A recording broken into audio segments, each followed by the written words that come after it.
My dad named me after my mother because I was pretty much a miracle. Daisy Brewer. I go by Karen Anderson. Well, the first cancer I had was uterine cancer. That was in '95, and I was very fortunate. It was found very early. And the second cancer was a big, absolute huge shock, and that was breast cancer. I have none in my family. Just none. Both of my cancers were completely out of the blue.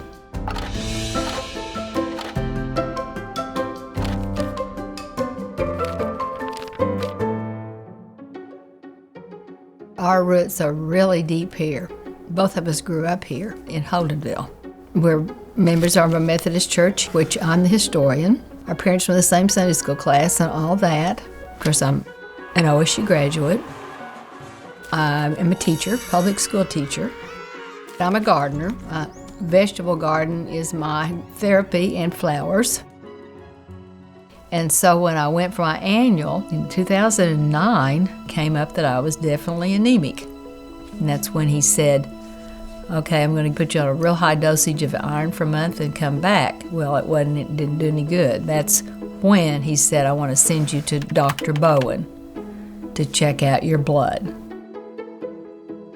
And I just will never forget, Dr. Bowen had done other blood tests and did bone marrow tests, and he came in with a paper in his hand, he was reading it. He said, well, it is multiple myeloma, Karen. And I think right out of my mouth, it's like, it's not curable. And he said, well, it's not curable, but you're healthy. I'm going to treat you aggressively.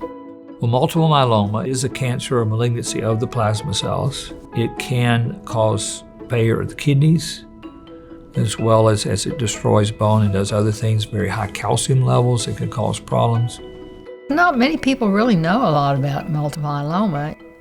They know leukemia, they know lymphoma, non-Hodgkin's, whatever, those are big names they know. But multiple myeloma is not a real well-known name. She's been through a variety of types of treatments, and she's had some evidence along the way of progression, so we have changed her treatment several times. They like to garden. They bring fresh fruit that they've grown sometimes to us. She's very intelligent. She reads. She brings me articles about her disease sometimes. In fact, she's investigating a treatment called CAR-T. My dad had prostate cancer back when the doctors only could do experimental. And there's a doctor at St. Anthony who was his doctor. He's retired now. And he kept him going with quality of life for a number of years.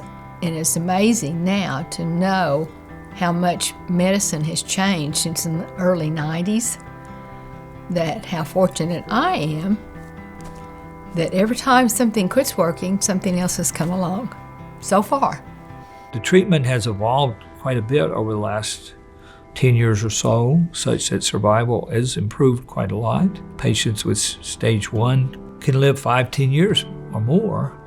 She's had some recent change over the last year, and that puts her more in a higher stage. So she has advanced, but she's been very stable all those years. I've never felt bad.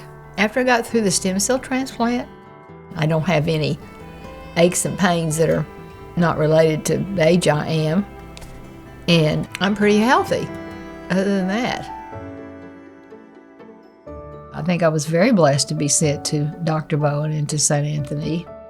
That chemo lab and the nurses and the facilities are so just amazing. They treat everybody like family. It makes you feel good when people recognize you, and they know me. I just feel like it's a really good atmosphere. And another thing about Dr. Bowen is that that he's concerned. And he listens. As many patients as he has, he makes you feel very important. Just to see somebody enjoy life, despite going through a cancer that they know may well make them die in the future, is just an amazing thing to watch. I have faith. We have a lot of really great people who pray. They were my angels out there. They prayed for me. Very solid family, very lucky that way, and very solid friends. And Dr. Bowen. I'm hopeful that that the current treatment will work and that she'll have many more years to live. I think you've always got to cherish each day. And if I can get really good tomatoes out of that garden,